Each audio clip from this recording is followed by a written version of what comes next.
Hey,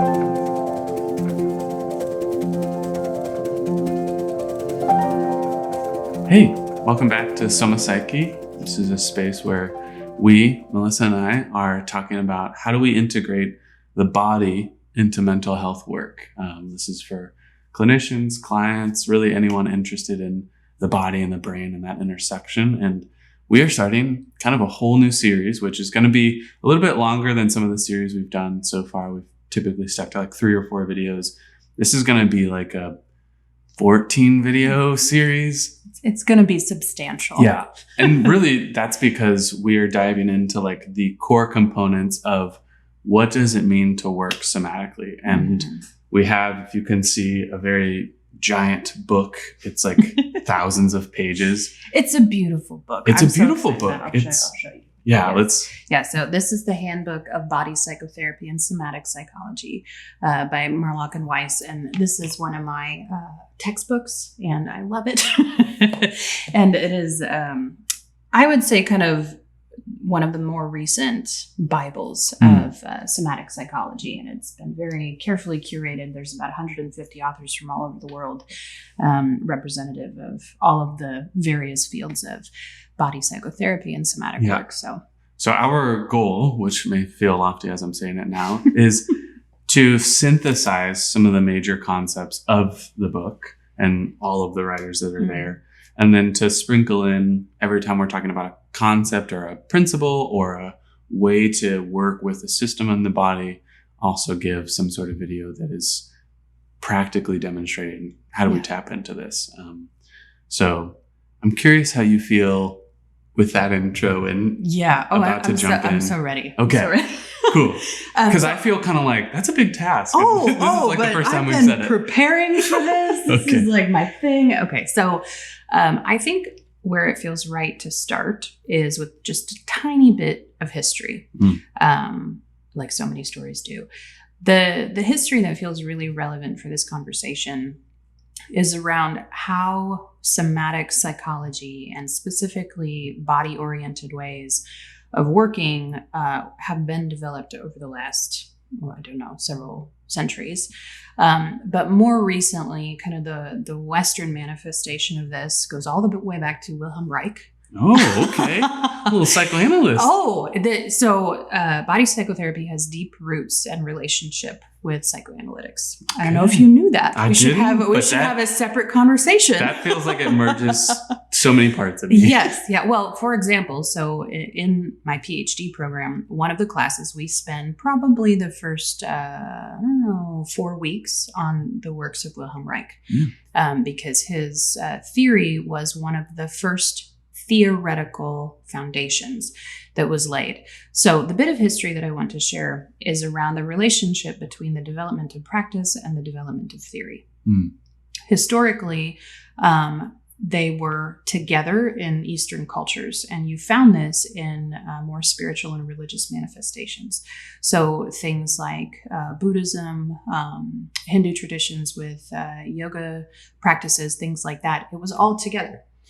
And as the West naturally did, unfortunately, thanks to Descartes and a few other situations, we pulled that apart and kind of separated mind, body, and spirit, which led to the development of these different branches of understanding in isolation from each other to a large degree. That's not to say that there are not some body practices that were still deeply rooted in theory, but there was a bit of a reaction away from the psychoanalytic tradition because body practitioners felt very constrained by having to only practice in a way that was under the umbrella of and kind of in the framework given to them by psychoanalysis. And I totally understand that. I think that the natural personality of someone that's drawn to this kind of work is much more practical and exploratory in a moment-to-moment sense than historical experiences of psychoanalysis. Now, there has been much evolution. You don't have to say it for me. I know the history. You do know the history, and it's a bit fraught. And we should talk about that sometime too. But The point is that in more recent years, there's been a understanding that there has to be more communication. The main reason being, without a theoretical foundation, we struggle to make hypotheses that are then testable, measurable, and researchable, and that really hampers the ability of body psychotherapies to be spread in a really meaningful way, especially in a culture that wants evidence-based practices. So there's a lot of conversation around how do we bring these concepts into a space where we don't lose the importance of the individual experience, of the in the moment, body-based, embodied reality of a human being, but also have a theoretical foundation that we can use for all of these other important tasks that we do as scientists. It makes sense of the creativity. Yes, Yeah. yes. And, so qualitative research has been incredibly helpful. And there's a lot of important work being done. That's what we do in my PhD program. And so that's the bit of history that I think is really relevant to this conversation. So what we're going to start with in this series is what I have found to be kind of some of the core ideas that run through not only the theory of somatic psychology, but also has informed, and you find them in the practices of all kinds of somatic therapies. Now, there's, of course, not a universal understanding amongst all of those traditions, but there's still more in common than there is different. Yeah. So what we're going to talk about first is the elements that I think are common to most. Yeah. I love the paradigm. And I was actually just talking with another clinician about this, of like getting out of our Western mind a little bit and even like a lot of these core principles will discover this more, but the idea that these are a truth, yes, not the truth. So every dynamic, every principle, every tradition of working with the body or listening to it has a truth that is offering the rest of the community. And I love like the size of the book, because it is evidence, and the weight of it is evidence of a lot of people saying, here's a truth. Yeah. No. And it's evidence of the lineage. Like there has been tremendous amounts of work done. One thing that I love about somatic psych is that it is a space where you find a lot of leadership by women. They were the main, group of people that were developing a lot of these practices. Not to say that men weren't there, they were, but there was a lot more allowance for women to be involved from the very beginning. Yeah. And I don't know if there was allowance, actually. They just allowed themselves. They just did it. But that's probably true Which in a lot of situations. feminist. I know. It's like, Yes. now that I think about that, that's lovely. So let's dive in, because we could keep talking about the history for literally about that much of the book. So we won't do that today. So the first place I want to start is the word soma. The channel is called Soma Psyche very intentionally. The reason why somatics is called somatics rather than body therapy is because there was a desire to differentiate and distinguish a idea that body is simply this corporeal mass of cells, to this understanding that body is actually the body-mind, the mind-body. It is the seat of our consciousness. It is both our container, but also the substance of us. And so using the word soma is a way of acknowledging that when we are talking about body, we are also talking about the emergent mind, and not brain. Mind is different than brain, and that's very intentional. So soma is to body what mind is to brain. I love that. Yeah. Yeah. Well, and I think that goes to so many, we get a lot of questions of like, well, okay, so how much are you going into the body, and how much are you just like letting that be, versus like going in then after we've worked with the body and helping the brain to make a story that gives way to a mind. Yes. And not just being pure experience based or pure story based. Right. It's whole brain. Yeah. And whole body. Yeah. Which is, And that's why this gets so relevant to our therapeutic practice, which we'll talk about later in a different video. But so thing number one about the soma, which is that body mind, is that it is developmental. So in the same way that we can see very specific developmental patterns in the way that a average normal human being develops from conception all the way to death, there's a very clear developmental process, and that is present in the soma as well. A very easy place to see that is there's a specific set of actions that occur when a baby goes from all I can do is lay here, I am a worm with no autonomy, to now I'm running and able to have the coordination and the ability to actually carry my body forward into space. And the first one of the first developmental actions that lead to running is you're really going to like this. And this is the roots in psychoanalysis. Okay. You ready? Yes. Desire. Seeking. Yes. The seeking circuit turns on. And in that moment, we have the first impulse in the baby body that says, I want. Yeah. I desire. Not here, there. Right. And I now have the option to take action with my soma self in my environment to see if I can acquire the thing that I desire. Mm-hmm. And so the way that we see this happen developmentally is baby's eyes orient and fix. And here's a burst of desire. Mm. And then there is the energy to reach towards, but their little body has no idea what it means to reach towards something and grasp something.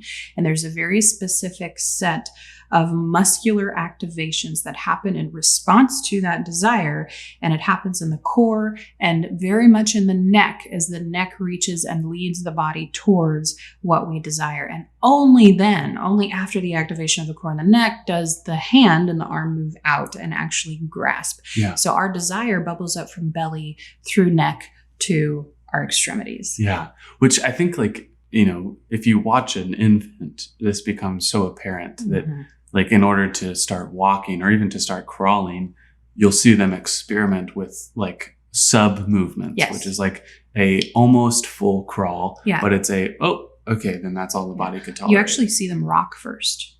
Right. Yeah. So we practice movement before we actually take action.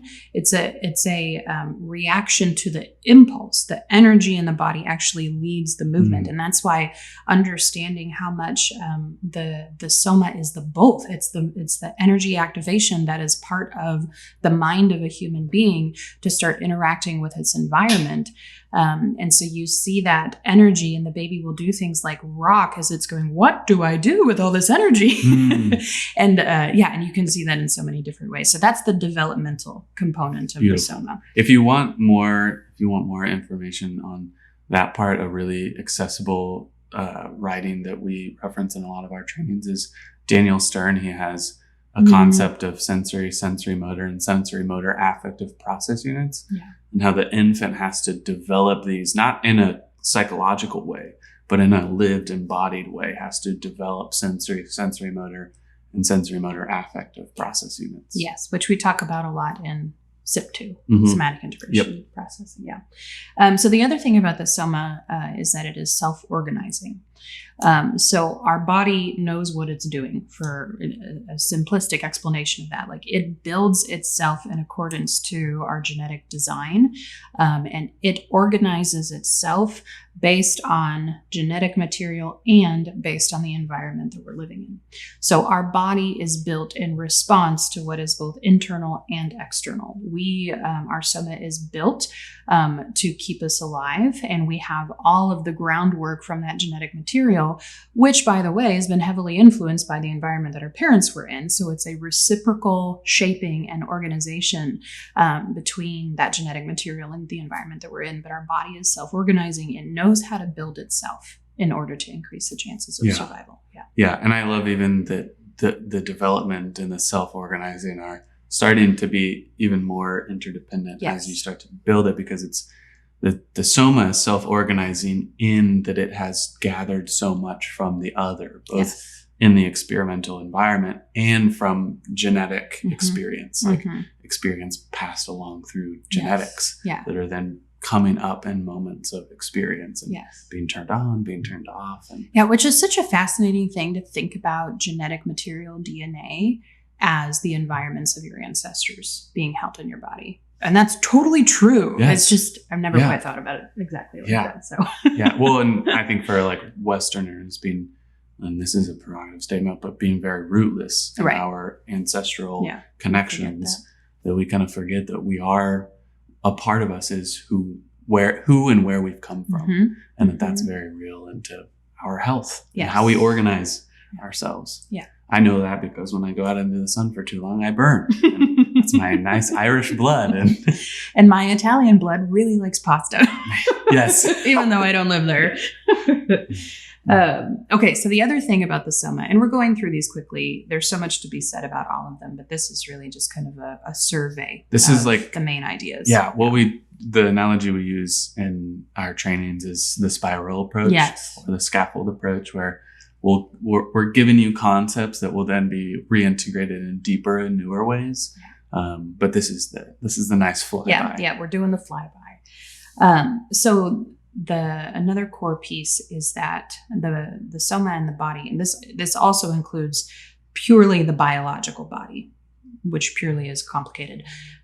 But we are systemic in the sense that part of that self-organization is that our body and our soma is multiple systems built, integrated and intertwined with each other. Mm-hmm. An easy way of thinking about this is we're all familiar that we have a respiratory system, a digestive system, a cardiovascular system, a nervous system. There's multiple systems, but one system alone it's impossible to understand that system if we look at it without the context of it all. And the soma is exactly the same. Our mind is emergent, and our us, who we are as an individual, is emergent from these linked yet differentiated systems that are in constant communication with each other. And out of all of that communication emerges ourself and our mind. Yeah. My brain goes to, and we'll probably reference this several times, but my brain goes to listeners who are familiar with like parts work. Yeah. And parts work, ego state, internal family systems, you name it, whatever sort of ego structures you're dividing and working with in therapy, or experiencing as a client. The same thing is true with your body. Like, I feel like so often I'm referencing like your gut is saying something to your heart with clients. And that sort of language is, well, the gut has a certain specialization that the heart doesn't. And the heart has a different specialization that the gut doesn't. And that's the beauty of us being systemic. Yes. And that if my gut tried to be my heart and my heart was also being my heart, I'd be a terrible human because I'd miss my gut. But there's a beauty in that there's differentiation. That's right. And that my system can learn that I don't have to be everything all the time. Right. Yeah. And our kind of Western medical model kind of feeds this idea of separateness, and that somehow we would be able to isolate these systems and treat a dysfunction there, and or begin to make sense of what's happening there. And culturally now we're, having a pendulum swing way in the direction of, wait a second, we need to conceptualize and heal ourselves in a more holistic way, which is wonderful. And the fact that all of these systems are working in synchrony with each other all the time, are in constant communication, and are busy on our behalf 100% of our lived life, is where a lot of somatic therapies find the substance and the matter of what we're investigating. There is so much that is occurring in our sub and unconscious and biological functioning, and all of it is in communication with each other all the time. So a lot of somatic work is about learning to listen in to the busyness of all of those systems working in synchrony with each other 100% of the time. Simple example is, what are we doing in breath work? Like, what is that? Well, you still breathe. You are doing breath work 100% of the time. It never stops. The work is actually in the slowing down, the tuning in, the attention placing, and noticing and being with the breath in a way that our conscious mind is usually not. So that's where a lot of somatic therapies lie, is in the tuning in, the attention that is placed on these different systems and their functions and their communications with each other, which ego state is a version of that. Yeah. I would also think like psychoanalysis to bring that in. It's okay. Again, it's totally relevant. It's part of it. I have chapters to prove it. Yeah. I think when Freud talks about like no one's a master of his own house, and his whole work is this idea that you do things for reasons you don't totally know. Yeah. And you have an unconscious system that's doing that for you. Yes. That idea is like the tuning in is reorienting towards, I tell people like, what if you have it wrong as far as like, what's your intent in the action? Mm-hmm. That you've written a story like, my body is just failing me. It's like, okay, what if we like zoomed into the integrated systems of your body and asked them, maybe they have a different intention. Yeah. And something like breath work, if I'm breathing really fast, to notice that and tune into that is going to tell me something about my environment that I might otherwise just write a wrong story about. Yeah. And I would say that we write erroneous stories about our experience probably 99% of the time. And that's okay. Yeah. Because the truth is, we don't have time to investigate every move we make. No. I would love to do that. That's why we have unconscious systems, is because they've specialized in that way. Yes. Yeah. But I think knowing this, like even the information that I don't know as much as I think I know, and the me that is saying that is this ego part of me that has created this illusion through the help of a lot of culture and a lot of training, has created an illusion of separateness that my body just sort of shrugs its shoulders and say, that's okay. You do your thing. I'll keep doing what I'm doing. Yeah. And that separation is something that we can heal from and actually discover the seat of self much lower in our reality.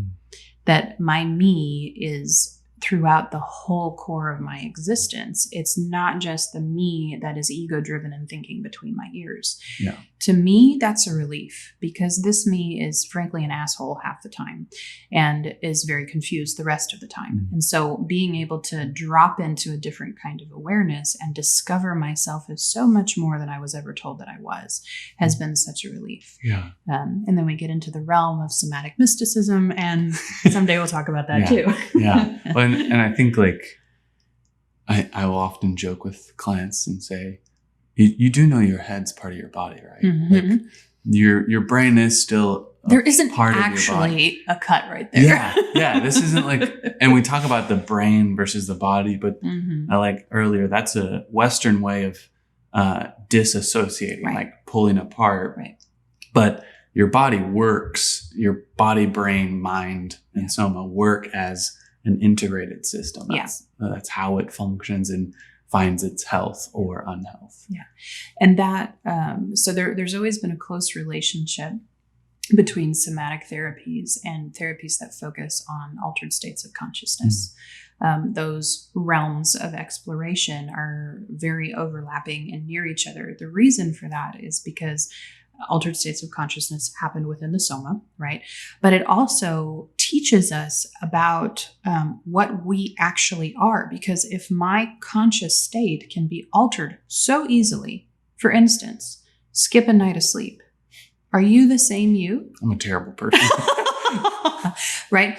Go without your caffeine and sugar for 3 days. Even worse. Yeah. Like, okay, so are you the you that is present in your mind when you are well rested, well fed, well hydrated, and well sugared and caffeined? Is that you? Or is the other you? Yeah. So messing with our consciousness, even on the most basic and simple levels, let alone having things like psychedelic experiences, teaches us a lot about where our selfness actually resides. Yeah. And if we relegate it just to my ability to think myself into existence, a bad night of sleep calls my whole reality into question. Yeah.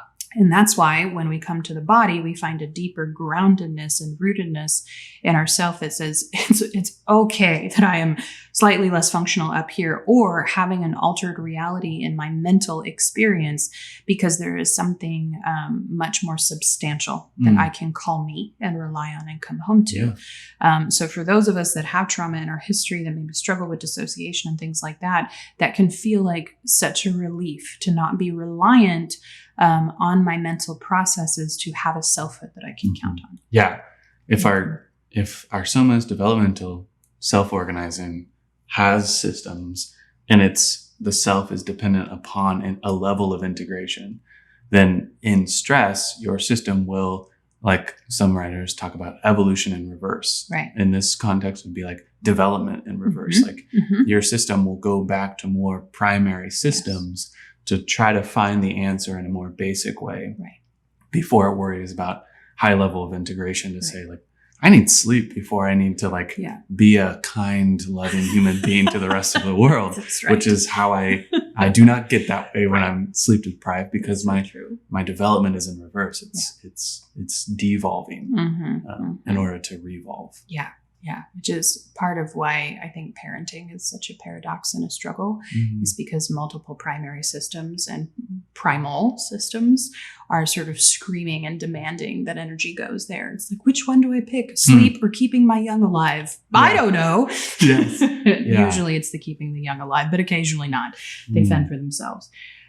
Okay. So this next bit, we won't spend a lot of time on it, but it feels tremendously important to me. And I ran across it in a book called The Embodied Mind by Francesco Varela and some co-authors. But they talk about the concept of, I'm going to say it right this time, apparent simultaneity. Simultaneity. I did it. Okay. So apparent simultaneity is a physics concept that explains what we actually are looking at when we're looking at these multiple systems working in harmony with each other. So what it means is that on the most basic levels of matter, at the atomic level, we see a singular thing because the multiple things that create one singular atom are moving in resonance with each other so quickly that they merge into one. That we see them as a singular, as a one, even though it is a many. And because that happens on the atomic level, that happens on every level of matter, all the way up to ourselves. The most complicated putting together of matter that currently exists, we exist as an apparent singular because of the rapid and simultaneous movement and synchronicity between our systems, ourselves, and the atoms of us, all the way down to the most basic level. The reason why that's important to me is because there's a lot of conversation in therapies around this feeling of we're kind of like pulling apart the parts and looking at them as if they're separate things. And there's some resistance to that of like, but wait, it's all me. And this physics concept explains the yesness of both. Yep. Like, yeah, it is both true. You are the singular because there's so much synchrony and so much togetherness and resonance between these parts of you that it makes a you. But that way of understanding limits our ability to work in a really nuanced way. And when we're able to actually see the parts as individual parts and kind of pull them apart, we're actually able to get in there and find more space in the system and make a lot more sense of what we're looking at, as opposed to just looking at it as a singular thing. Yeah. Yeah. My in reference to a lot of the other core principles, my brain was like imagining a metaphor that I'll sometimes use, which is like a spaceship that launches. Like if you watch a spaceship launch from like the 80s, it launches as this giant thing, but then it has to lose parts of itself as it goes up because of the pressure. And I think of like our self is all of it. Like, but sometimes for the sake of stress or the environment or what we're afforded or not afforded socially, that not all of us can come up as an integrated spaceship into our consciousness. So we have to lose parts and disassociate or kind of fragment. And it's those parts aren't not us. They're still us. We just weren't. Our system made the unconscious but very conscious choice to not include those in what comes to the surface. It's all you. Yeah. And so an example of how this gets really relevant is in a stress reaction and a threat reaction that is sustained. So not just something that happens for, a moment or 1 hour, but something that is long haul trauma. The system that is most likely to be impacted is actually our digestive system. And very rarely do we see a partial shutdown of our respiratory system or our cardiovascular system, because our systems know which ones are more important than others. You will die after 3 minutes of not having blood or oxygen. Like, you must have it. You can go a really long time without nutrients, like quite a while. Yeah. So that In means, fact, your digestive tract will shift and prioritize the production of fat. Yes. So then later you have something to lean on that gives you more. Exactly. Yeah. Which is fascinating. And the whole point is that all of these systems are so in communication with each other that somehow, and we have no idea how, there is a decision to prioritize together. Like, okay, we have this much energy and we have to do these things. What's the next thing that goes? Okay, slow down digestion, shut down digestion. So we see these manifestations and symptoms in our clients and in our own bodies that are a example of how our body is trying to take care of us. My IBS is not an example of how my body is against me. It's an example of its brilliance in prioritizing how to keep me alive for longer. Mm-hmm. And just understanding that is so de-shaming and helps me have a different relationship with myself. And instead of feeling punished by my body, I feel supported. Mm-hmm. And I also feel like I have a way of listening, so I actually can support it back and have a reciprocal and communicative relationship with that part of me that is just trying to keep me alive. Yeah. Yes. Yeah. So just to review, the soma so far is developmental, self-organizing, systemic, built of many systems. It runs and functions on the integration of those systems. And there is an apparent simultaneity of all of us. Like, we are both the smallest part of us, the atomic level of us, and the intercorporeal parts of us that are sharing space with other bodies.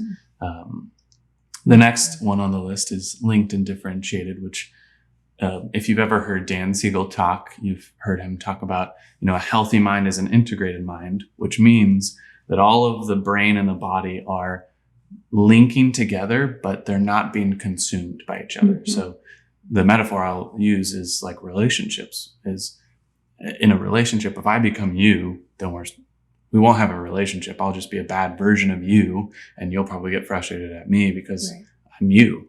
But if I can be me and you can be you, and we can share in connection and not be the other person, then we have like this like beautiful relationship of those moments where it's like, oh, I didn't think of it that way. And you're like, yeah, I've been thinking of it this way. But that's crazy. That expands my awareness that I wouldn't have had just as me. But then if I lose me, you lose out too. And there's not a health there. Your body, your soma is the same way. Like you describing that example just creates such a desire in me for us to understand how much our ego is creating isolation in our species that is so unnecessary, that our body actually gives us a template of what it looks like for the many to have one common understanding of what thriving actually looks like. And the balances of that and the sharing of the resources.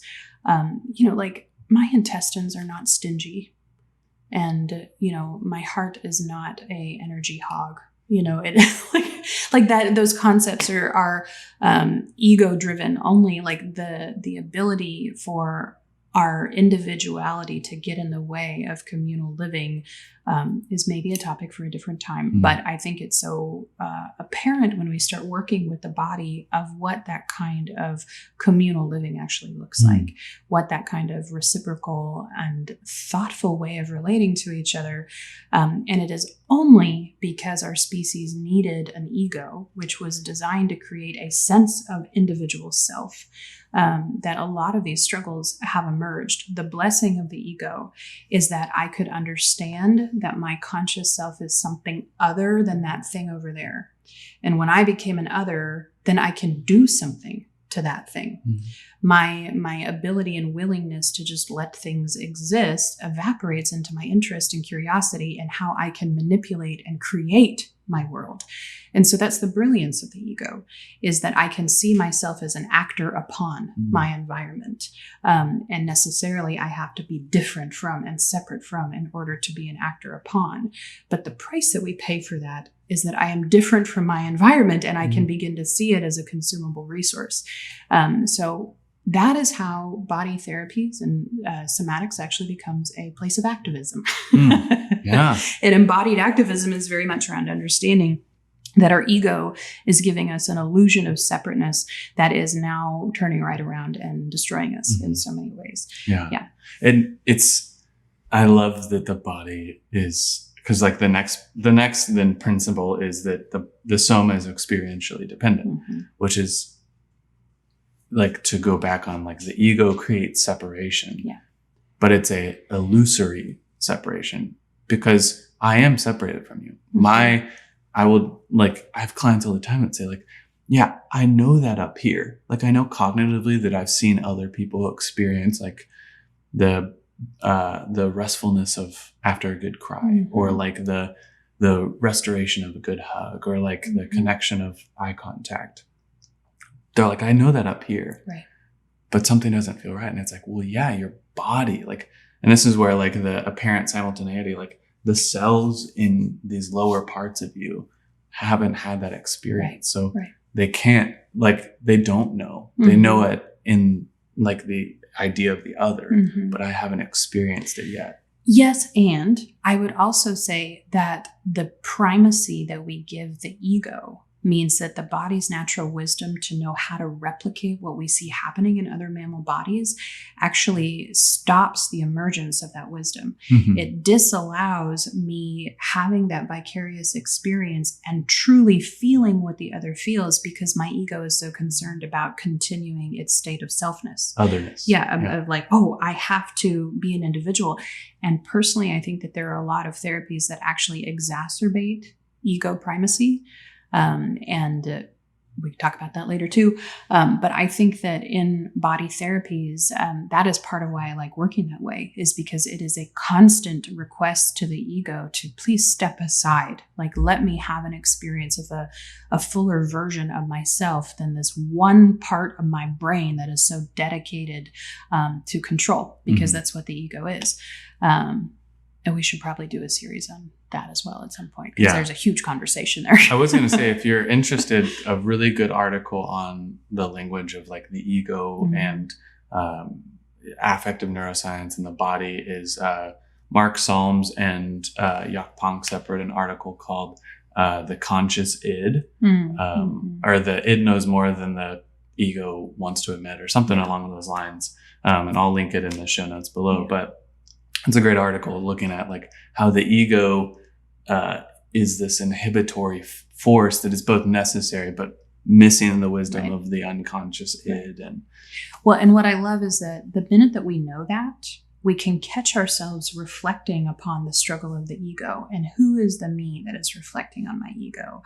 Maybe that's a different version of me. Maybe that is still me. Yeah, it's still me, right? Who's looking back at me? Simultaneity. That's right. Yeah. And so working in this way helps us discover in a very embodied way of, oh, there is so much more to me than my ego patterns and my ego structures and drives. And if that is true, if I can even get a reprieve from my ego and step outside of it and feel the expansiveness in that space, it becomes a template for all of those experiences that we seek that the ego cannot allow us to merge into. Yeah. Which it's a beautiful conversation. I also like, I love it in the next principle. The next principle is there's no you separate from your body. And I've shared so many like precious moments with clients of them saying like, yeah, but I don't want to need that. Like, I don't want to need someone to hug me, or I don't want to need like people. Like, I just want to be able to do it alone. And it's like this like very challenging moment in therapy of like, I get it. Like I feel with that wish. And yet your body will not, like, literally not give you metabolic resources to do anything else until you get what you need.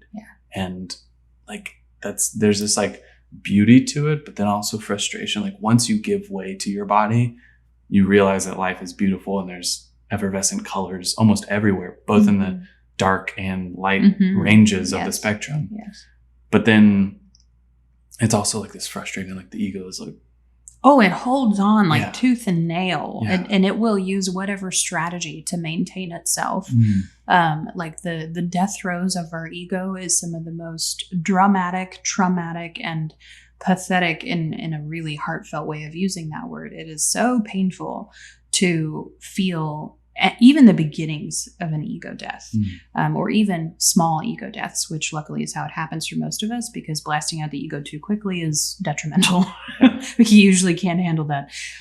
But what's relevant to me here when we're thinking about the ego is how hard the ego fights this way of working. The limitations of the body. Yes. Yeah. And so when we're working in a body-oriented way, the ego will constantly be present, trying to intervene and stop that new awareness from emerging, because finding ourselves in a space other than that ego self is therefore a threat to that ego self. And our system actually allows the ego to be so primary because it's really dang good at keeping us alive. It is terrible at things like cooperation and harmony and so many other things, and sustaining, clearly, resources over the long haul. But when we can move out of that, a whole different world of options of self-knowledge and relating open up to us. And I think that the body teaches us how to do that in a way that more ego-oriented therapies just cannot, or cannot in isolation. Yeah. So there's no you separate from your body. The other thing that I like to contemplate is that our body is both a container and the substance of us, right? It is both. And so here's why this gets really relevant to me. When you're doing somatic work, well, when you're doing any kind of therapy, one of the things that we're primarily working with is emotion, the emotional experience that we have. And the metaphor that I like to use is a river of feeling running through us. And one of the questions that I'll ask both myself and my clients around this is, the river the water, or is the river the earth that holds the water? And the answer necessarily is both. It is the both of it. And that is exactly true with the body. The body is both the container and the substance that runs through the container. So the flow of information, material, activation patterns, electricity, fluids, all of it. The minute that we eat something, it becomes us, which is fascinating. And the awareness of that, of I am both the container, the thing that holds, and I am the thing that is flowing through, helps us understand some of these components of a somatic approach and why we work the way we do and what we're investigating when we're in there. And so that is another piece. And the final piece of what I wanted to highlight for some of the core concepts of what the soma is. How did that feel? That feels so good. So just to review, because I know we talked about so much. The soma is developmental, self-organizing, systemic, and integration of these systems. There's an apparent simultaneity of your soma. Your soma is a linking and differentiating of many parts, that it would not function if all parts tried to be any part. It is experientially dependent. There is no you separate from the body, separate from the limitations and possibilities of your individual body, and that it is both containing the world and moving into the world at the same time. It is holding and being the substance of interactions with the rest of the world. And the substance that is within us is also us. That feels like a good conclusion zone. And I think the next video we'll talk about is like the process of working with the body. And when we're talking about somatic oriented therapies, what does that process look like in like a core principle way, not pragmatically? And then we'll start to in videos in the future look at what's a core system that we're tapping into with somatic work, and then what does that look like practically? Give you guys some good pragmatics around that. So thanks, everyone. Thanks for exploring the Bible of somatics with us.